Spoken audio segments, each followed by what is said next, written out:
Прес на ВМРО ДПМН.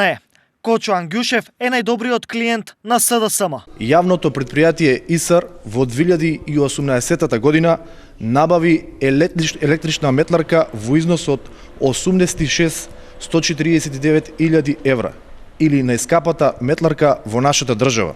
Техничките спецификации дадени во тендерската документација апсолутно се поклопуваат со спецификациите само на машините од марката Green Machines, која отвара дилема дали се работело за транспарентно и одговорно кон другите компании кои продаваат исти вакви машини за чистење.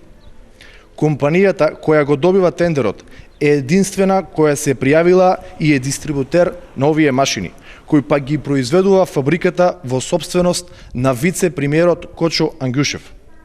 Почитувани, Штип и уште еднаш е една од жртвите на оваа власт за која секојдневно дознаваме како врши одлив на јавни пари во приватни џебови. Коруптивната власт очигледно не може да ја задоволи својата алчност на централно ниво, па затоа ја проширува својата мрежа на интерес и на локално ниво. Болеста, наречена Социјалдемократскиот сојуз, метастазира во сите сфери и секојдневно ни докажува дека е време да ја напуштат власта. На пресот на Јорданов со писмено соопштение реагира од ИСАР. Општина Штип и јавното предпријатие ИСАР преку сопствени заштеди, односно намалување на трошоците, набавија нова машина за метење на јавни површини со цел подобрување на хигиената и чистотата во градот.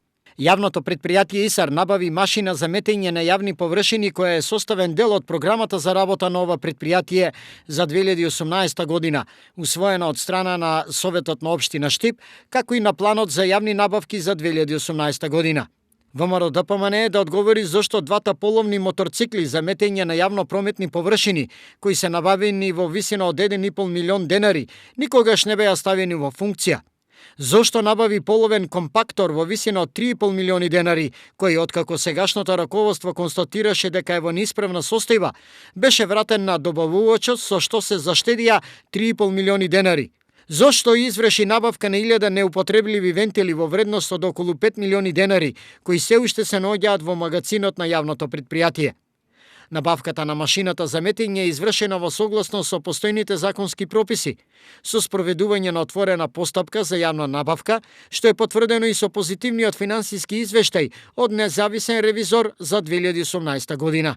Стои во реакцијата од јавното предпријатие.